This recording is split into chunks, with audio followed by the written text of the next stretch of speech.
Dear investors, if I tell you your return on investment potential can be more than twice as much per dollar provided you invest in diverse teams, would you be more mindful of the investor profile?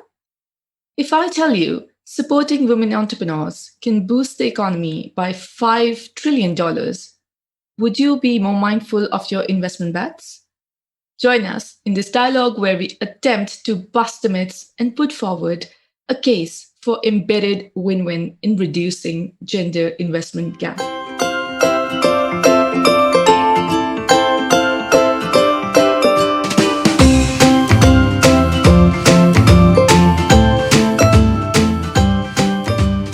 The Winning Side, a series of dialogues about winning themes such as diversity and inclusion, creating social impact, and leading change.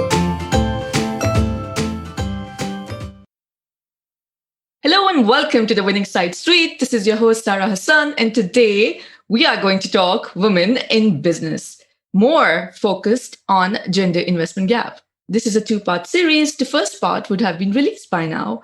So I won't delay this any further because in this suite today, I have two wonderful guests. And one of them is a serial entrepreneur, while the other one is a serial entrepreneur. So what a perfect combination. However, both of them come from a very privileged position because they are both female investors. And we brought them on to hear more about their view on gender investment gap. Our first guest is Yasrine Ibnyahya. Yasrine is a director, Advanced Concepts and Technologies at Immarset. She's an investor and charter member of OxBridge Angels and chairs their investment committee. She's a serial entrepreneur in the space industry and has developed several innovative concepts over the last 15 years. Yasrine is a judge and mentor for startups and ambassador for diversity. She's the founder and chair of Women at Immarset, a women's network focusing on bringing forward the importance of gender diversity.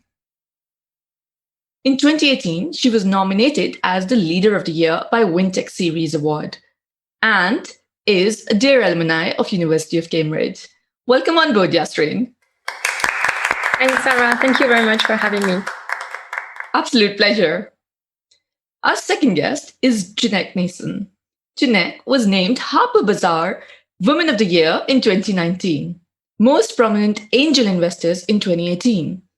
She's a serial entrepreneur, angel investor, board member, and mentor for startups, and co-founder of CapitalT, a venture capital fund that invests in technology companies. She started and exited 2 international tech companies. She's a co-initiator of Inspiring 50, which is an initiative that aims to increase diversity in tech industry. As part of that initiative, she has published The New Girl Code, a novel for young girls, something which is definitely added to my reading list. Janneke is a board member at Codam, advisory board member at Future NL, and a member of investment committee for Innovation Quarter and the supervisory board of listed companies ICT Group. Welcome on board, Janneke. Thanks for having me, Sarah. Absolute pleasure. And we are here all set to be inspired by you both and hear your journey. So without much wait, I'd love to hear about, Janneke, starting from you, your behind the scene journey as a venture capital fund founder, supporter of startups and scale-ups. Yeah, so I started my first company when I was 23. At a time where being an entrepreneur was not so cool as it is today. In fact, all my friends asked me why I was starting my own company. But that's something I've always wanted to do. I don't come from an entrepreneurial family or anything. It was just in my mind that I thought that was really great. And then I started another company. During the second company, I started as an angel investor. So how much value that first check had.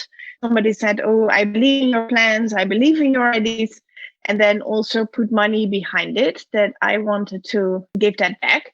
And I also believe that when you're successful, that's due to your own hard work, but also due to an ecosystem. Thanks, Janneke. Yasrine, please share your personal journey as a woman in STEM and your involvement, particularly in the OxBridge Angels, please. As a woman in STEM, I have always been in the space industry. So I'm an engineer in telecommunications and have been focusing on innovation in space, working a lot with startups as well, coming up with concepts I've also developed within the company I've been working with for. So I have been innovating a lot, have been engaged a lot with the entrepreneurship ecosystem, and realized throughout my STEM education and career that I was very often between the 10 to 15% minority representation, and that number was going more and more down as I was going up in the ladder. As OxBridge Angels, what I have been doing is I've been leading so far I've been the chair of the investment committee of OxBridge Angels. OxBridge Angels is an investment fund in early stage startups. So we invest between 50K and 2 million. And we have created this fund, and it's been officially launched back in February 2020. And it's been done with a group of executive MBA I have been studying with in Cambridge. And we've launched, the 50 of us have been launching this fund, injecting our own money and engaging with startups, providing a lot of mentoring support, leveraging on our networks in our respective sectors, and really bringing forward as much as we can the depth of knowledge we have and share that with the entrepreneurs. And as a woman in OxBridge Angel, I'm particularly careful in engaging with female entrepreneurs and going forward to them and telling them, once you're ready to raise money, please approach us. Very careful in the way they present their case, sometimes a little bit either conservative or realistic. Someone could debate on that in their numbers. So these are kind of interesting challenges. So the difference about how men and women are pitching. So very careful about the whole diversity and importance of diversity and inclusion and equity in the way we approach female entrepreneur in our fund. That's wonderful to know that you're out there doing that service for women entrepreneurs. In a study by Boston Consulting Group, it was shared that supporting women entrepreneurs can boost the global economy by $5 trillion. And while gender pay gap is very well documented, and the gender investment gap needs a closer look. So Janneke, leveraging from your experience, what do you think is the economic imperative and social benefits for women-led startups? What, as per your experience, is the missing piece in the puzzle? Reports like this are super important, but at the same time, they are not, because I think for the last 10 years, we've seen research that show that diverse teams perform better. Diversity leads to better financial success, but still progress is super slow. But I think the impact of diversity is also in the way our society is inclusive. And if you look at technology specifically, I think there it's extremely relevant. Well, I don't know, countless examples where a lack of diversity leads to products and services that exclude certain people, that disadvantage certain people or favor others. So you have the racist soap dispenser, the algorithm, Amazon that favored men over women, and you have the algorithm that people of color get heavier sentence. So there's countless examples there. And I think that's an important thing to look at. So if you have a more diverse tech workforce, you can prevent a lot of these things. And I think when you talk about the venture side, it's important to realize that venture capital has quite a big impact on what our future looks like. So 7 of the 10 most valuable companies of today, one day started with funding of venture capital. So basically VCs decide which companies can grow, what our future looks like, what products and services we use. And what you see is that depending on the research, around 2% of all venture dollars go to female founders, a few percent to mixed teams, gender teams, and people of color get even less. So most of the money goes to white men. And it also has to do with how the venture space looks. So that's also mainly white men. And the point is that people are biased. It's a human thing. So you tend to invest in what you recognize, people that look like you, products and services that you would use. If the venture space is very homogeneous, they will invest homogeneous. And you see that more diversity on the venture side leads to more diverse investment. So I think that's super important to change the future, and not just to have more diverse founders get the opportunity to grow, but you also see that when people hire in their own networks. So if you have a really different entrepreneur, different backgrounds, they will hire in their own network. So that teams will look different than others. When they are successful, they will invest back in their communities. So instead of what you see today, the money flowing in a relatively small homogeneous group, there will be much more groups where that benefit from the value that's created in tech. So on a lot of levels, having more diversity on the VC side is super important. And then it's important to realize that it's not that easy to get into venture, to start a fund. You often already need to be rich because you have to do fundraising for like 2 years. While you do that, you don't earn any money. So a lot of people cannot afford that. You're expected to invest your own money, but you can only do that when you have that. So by design, the venture world is quite exclusive. And that's why I'm a huge advocate for having a special fund that invests in emerging managers. So people with different backgrounds. And I think family offices can play a huge role here. They tend to often do a lot of philanthropy and a lot of investments. While if they would invest in emerging managers, they would do both. So the impact can be huge, but they can also make money at the same time. So sorry, very long answer to your question. No, it's like a very, very relevant answer. And interestingly, it's a vicious cycle, hard to break, because you have to be rich and you have to be aware of your conscious bias. So there's a lot going on there to tackle, really. Yeah, but we do see change. It's just slow. The way the whole venture world works, it's difficult to change it quickly because the current firms can be more diverse. But then you also have partnerships, and often only once every 5 years new partners are added. So my big bet is on emerging managers. Yeah, it's difficult to get funding for them. So I really hope that there's somebody that will say, wow, this is an amazing purpose. Let me put together 10, 20 family offices and create the biggest fund worldwide for emerging managers. Make real change happen. That's a brilliant idea. And to anybody listening out there, that's a great opportunity to tap on. Yes. Thank you for sharing that, Janneke. And Yasrine, you've shared how you're contributing to OxBridge Angels to advocate diversity and inclusion and coach female entrepreneurs. I would take a moment now and I'll share a few myths, and I want both your and Janneke's view on it. So the myths are mostly to do with how to bridge the gap. And these are taken from the back of a study from Boston Consulting Group. The first one is that women founders are subject to challenges and pushback. So basically, from a kitchen table to a STEM subject, I'd rather give a quote really, that when I pitch with him, they always assume he knows the technology. So they ask him all the technical questions. So it's less likely that a female founder would be asked a technical question. What would you say to that? I would say keep answering the question and don't get impressed by the fact that someone is asking your colleague, and actually having also an agreement within your team that if it's a question you're supposed to answer as the CEO of the company, you take over and you kind of show why you have the credentials to answer that question. But yeah, it does happen, and I did talk to female entrepreneur who confirmed that it happens to them. Janneke, would you like to add on something to it? It definitely happens. And also one of the things women should be aware of is that they often get questions about the past and men about the future. And if you would answer them, I mean, in the past, it's always, you've had challenges, it's smaller. And when you can talk about the future, you talk about the vision.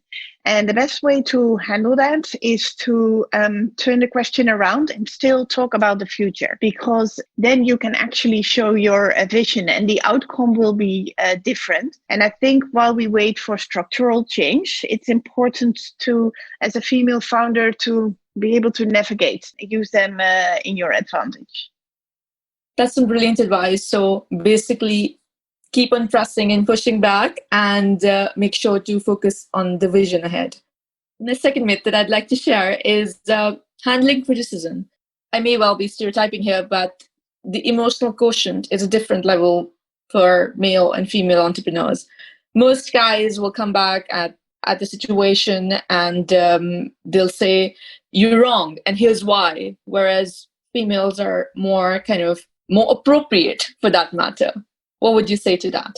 I think as a founder, you get a lot of criticism and a lot of no's. And I always say it's one of the superpowers of entrepreneurs that they can actually handle that. But I also think that very often criticism, you shouldn't take as criticism, because often it's well intended and you can use it to make your company better. But you really need to be careful what advice you take and what not, and what is actually somebody that has the best intentions or somebody who is just trying to mansplain you. So make sure that when you don't agree, you also have the right reasoning to do that, to give people pushback. And I think that's something also you need to practice. The way I would do such a conversation today is totally different than 20 years ago. I think what is key is that you start talking about your company super early on to get that feedback, because it's super valuable to be better, but also to learn how to deal with that, how to respond to that, and to fine tune your own story. Reaction is totally part of the entrepreneur's journey, whatever is your gender, and you have to be able to deal with that in a very resilient way. Perhaps women tend to be a little bit more like taking it personally because of that perhaps highly developed emotional quotient, and so it's even more important to be sure you're talking about your business. This is not a personal criticism. It is about the business, and if you get criticism, don't be completely like overwhelmed by it, and be resilient and use that as a way of jumping back and be even stronger. So yeah. Yeah, to add to that, I think in general, being an entrepreneur can feel very lonely. Well, you might see other people just succeed while you're struggling. And that's why I think it's super important for men and women to have a network of fellow entrepreneurs to discuss a lot of things with. Because when you do that, you will not just get great advice about how other people handle it, but also you will feel less alone, because everybody goes through the same stuff, but mainly behind the scenes. So make sure that you have a strong network of fellow entrepreneurs. Totally agreed. So the next one, conservative pitch versus an oversell. Men often overpitch or oversell, goes the stereotypical statement. Yeah, and that has been proven that women tend to be, some would say conservative, others would say realistic. It depends how you see it. And I think venture capital investors have to be mindful that women are selling the vision, men are selling the vision, and perhaps women are more into the numbers. And so it's very important to be mindful of that when you're making an investment decision, and not rejecting some funding opportunity just because the pitch has been a little bit downplayed. And it's also on the responsibility of women to be a bit more overselling, I would say, and I mean, both sides have to work on themselves to make sure we get to a fair investment between different genders. Balance.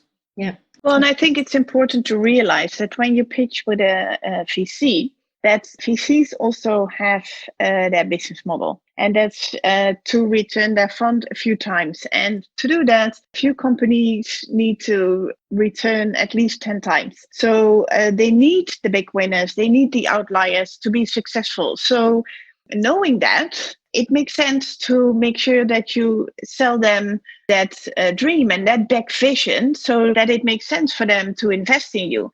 And if you don't feel comfortable building a company that way, then VC might not be the route for you. And I think every entrepreneur should ask themselves the question, is VC the right path for me? Because that's not the only way to get funding. VCs in general, they just expect you to scale rapidly, a lot of growth, and that's just not for everybody. So that's, I think, a general question people should ask themselves. And if they feel that's the right route, it also makes sense to, in your pitch, talk about that big vision. That's very true. So know who to kind of pitch to, and find the right balance. And the last myth that I'd like to discuss is that the product mix and the socioeconomic class. And when I say that, I mean that male investors have less familiarity with the products and services that often women-led businesses may come up with. The research suggests that 92% of partners at the biggest venture capital firms in the US are men, and they belong to a certain socioeconomic class. So perhaps they wouldn't be able to connect to that product mix or that class for that matter. How to best tackle that, really? I think it can be tackled from different perspectives. One is having more female founders focus a venture capital fund or initiative to support women. Earlier this week, I was talking to an accelerator called Femtech, focusing on technology for women. And there's many. This is just one example, but there's many examples like that, which are focusing into this untapped market that is poorly being addressed today. And then it's also on the VC side, having more female representation in the VCs should hopefully allow VCs to be more open and more understanding the pitch of the women that are bringing those challenges and how they intend to solve them. So yeah, I think it goes again on both sides. Jeanette? Yeah, I think as mentioned, the diversity on the VC side is really important. The other thing that I think people need to stop doing is go through warm intros. Because then you exclude already quite a lot of entrepreneurs, and it's really difficult to get into networks where you're not part of. And I also think it's statistically impossible to assume that all the unicorns in the world are in your network. So from people that are supposed to be super smart with numbers, that's a little bit of a strange assumption. So I think banning the warm intros is going to be super helpful. And also I think asking investors to look a little bit different, because somehow as women, we can see the potential in products for men. So why not the other way around? That's a very valid point. Right here, I'd like to ask the two of you. I mean, what is your advice to females who are on the flip side, who are in a position to invest? How do you combat imposter syndrome, and how do you figure out if being a VC or being an investor is for you as a female? Because really, one way to break the cycle, that if you are in that privileged position, you should come up and be a part of the system. The way I'm trying to tackle it as part of OxBridge Angels is perhaps a little bit creative. In other words, what we're trying to do is by being as a VC or angel fund and investing into startups, we have control over the term sheet, right? Because we're investing, we agree on the terms in the term sheet. As part of that term sheet agreement, we make sure that we have a board member and an observer. And we make sure that board member and or observer is obviously having the qualities that are necessary to support that startup, but also making sure that observer, if he or she doesn't have all the capabilities required to sit on the board, that he or she will follow the board meetings for a year, for example, and after that year rotate and take that board position. And by this way, you create an academia, almost an OxBridge Angels academia of future board members that are capable of sitting in different boards. And those people who don't have the wealth, who belong to minority ethnicities, who have some gender, are women, for example, have the opportunity they've never had before to create that wealth for themselves, to upskill themselves. And then suddenly we're creating a society that has new pool of people to tap onto to sit in boards of future companies. So for me, that's our way. We're trying to break that mold by bringing younger generation and all this diverse pool of backgrounds into VC world and the investment world. That's wonderful. And that comes back to Janek's point where she was initially mentioning of having or creating the right ecosystem for that matter. Exactly. To answer your question about imposter syndrome, I think women often have that, more or less. Be aware of that and basically get over yourself. So train yourself to ignore those signs. And one trick to do that is to start accepting compliments. So women, when they get compliments, they play it down. So if somebody says, oh, you have such a nice dress, women tend to say, oh, well, it's an old one, which is really weird because somebody makes you a compliment and basically you tell them that they are wrong. So that's not very friendly. I got this advice: when somebody pays you a compliment, just say thank you. And that's super difficult. And every time I still need to bite my tongue to not downplay it. And when somebody says, oh, so great, all the things you're doing, to just say thank you. I think that's just a first step. Such a brilliant tip. And the imposter syndrome goes away as you gain more and more experience. Back to my example earlier of bringing women in boards, is by working on that muscle, suddenly you don't feel like an imposter anymore because you've had experience. You can back it up with real examples. If you talk about bringing an idea to an execution stage, Janneke, if you were to propose a decision map for a female entrepreneur, what would you say is the best way to pitch diversity of thought? And feel free to refer a case-based example for that matter. Well, so first of all, I think you see a lot of these articles about companies that got so much funding, and I think you shouldn't look at those because very often it's not about the deck. It is about the vision you pitch, story you tell around it, and you have to make sure that the other side believes that you are the right person to make that happen with your team. Then you need a team that actually can make that happen, or at least that can build a team to get there. And to get somewhere, you often need somebody in engineering, you need somebody that can sell. So there's different skills, or you must be extremely good at hiring and you have the facts to back that up, because then people will believe that you will get there. So have a vision, have a great story around that, and the team to back up that you are the one that's going to make that vision happen. Have a diverse skill set and have a wonderful story ahead. Yeah, those things should make the other side believe that you're actually going to make that happen. It's not just about the story, but bringing it in such a way that it almost feels like, oh, I need to be part of this. Got you. So has to have the right sellability factor. Have you heard about this? And this is something that I came across while having a dialogue with Ian Greaves, who is a NatWest Women in Business lead. She mentioned that she attended a conference where it was highlighted that VCs are considering going more towards digitization and reducing the personal touch, focusing less on the pitch and more on the numbers. Is that a trend in the market, or is it something you're aware of? I think that really depends on the phase, because when it's super early, there's not that many numbers to look at. Series B or C, then numbers are extremely important. But early, seed, and even Series A, although Series A there often is already traction to look at, but seed and pre-seed, there's definitely no numbers to look at. So COVID-19 threatens to roll back all the gender equality and gender efforts back to, say, 30 years or so. So goes the IMF report published in 2020. Yasrine, we want to know your view on, in the light of the pandemic, what opportunities and challenges do you see for women in business, for policymakers, for funders?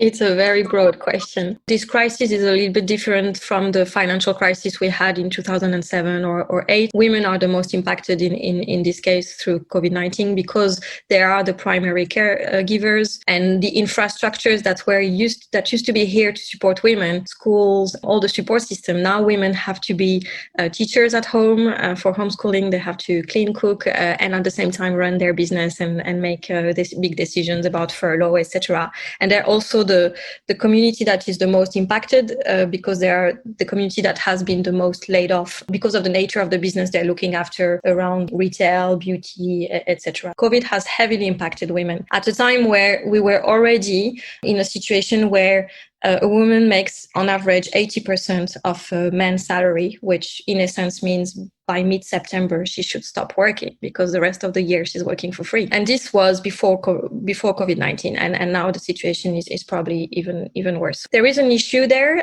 However, we still need to acknowledge that the woman market is an untapped market. There are still a lot of things that can be done. And to look at it from the bright side, we see more and more women going into the entrepreneurship world. The reason why is bringing flexibility. So flexible working has also changed. And during the COVID crisis, the working from home actually brought a new perspective into the flexibility people were looking for, and that was beneficial for women. And so 40% of US entrepreneurs now are female. They also take control of their own salary. Risk associated to job is not anymore a problem, because even if they get a permanent job somewhere, they are going to be the first community who are probably going to lose their job as well. So they might as well take control of their own destiny. And so those are all the reasons where we see a lot of change in the behavior of women. We see also during COVID, a lot of investment made by the European Investment Bank, or in the UK by Innovate UK, where there is fund available for female founders. And that's a quite positive things and initiatives that has happened. So as governments, I think there should be kind of a focus in measuring the female founders representation and ensuring that there is female representations in board and things like that. And Germany, for example, is leading the way at the moment on these kind of issues. From a VC perspective, ensuring we're investing into female founders. That's more and more VCs that are the young VCs, actually, the new one, are more female represented. So that diversity is there in the younger VCs and a little bit less in the older VCs. And so coming up with those metrics, creating a community and a network where investors are gender conscious and bringing that awareness forwards. I appreciate that. Janneke, I know it's a very wide question, but maybe I should have said, if you were to pin down on the biggest challenge or the biggest opportunity for women in business. I think typically talk about investing and VC, then one of the things, as mentioned before, that play a big role is networks. And what you've seen during COVID, now that we cannot meet people and basically serendipity is gone, that specifically affects women and people of color, because we often need that serendipity to get into the networks and that decide whether you get funding or not. So you really have seen that back there and hit for female founders. I hope, and I know that hope is a very bad strategy, that once we get back to normal, that changes again, but because we were starting to see a change. And I hope we recover from this quickly and get back to the trajectory we were on. I think you very rightly said hope is one way out, but from where I see it, you both are contributing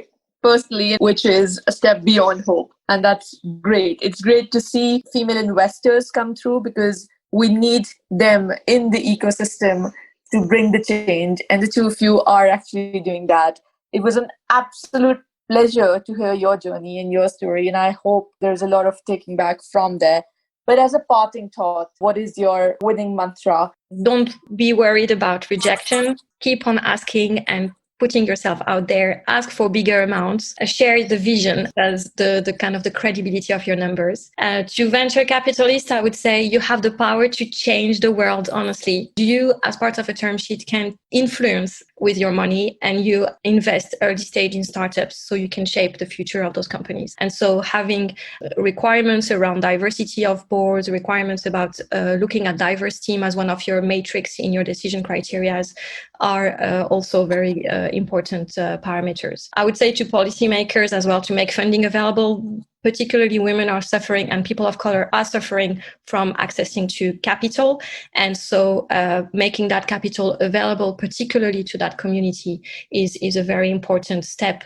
So even the venture capital funds that are willing to take that risk, quote unquote, even though I do not think there is a risk, are also supported by government subsidies in their investment decision. Thank you. And Janneke, your view? Yeah, I think for female founders, I think it's important to know that being an entrepreneur is the best thing there is. Even if it's super hard work, it's so cool to actually build something. So, and don't have too many doubts. You will get into issues. You will just solve them when they arise. So please, please, please go for it. It's absolutely amazing. Well, for government, I would say that most governments are very important investors. They often already play a big role in pension funds, in VC funds, in a lot of places. I think you have a Dutch saying, and I don't know how it translates into English, but basically it says, who pays decide. I think from a government perspective, but also other investors that invest in funds, you can demand change. And you should, because when it's proven that it leads to better results, why would you accept from the company you invest in or the fund you invest in that they do not focus on diversity? So I think it makes a lot of sense if they start to play a bigger role here. So brilliant. So And- go for it and be the change, really. Yeah. Well, on that note, thank you very much. I hope I and the listeners around here can be the change and bring about the change in the ecosystem. And it has been an absolute pleasure to connect with the two of you. Thank you so much for sharing your thoughts. Thank you very much, Thank you. Sarah.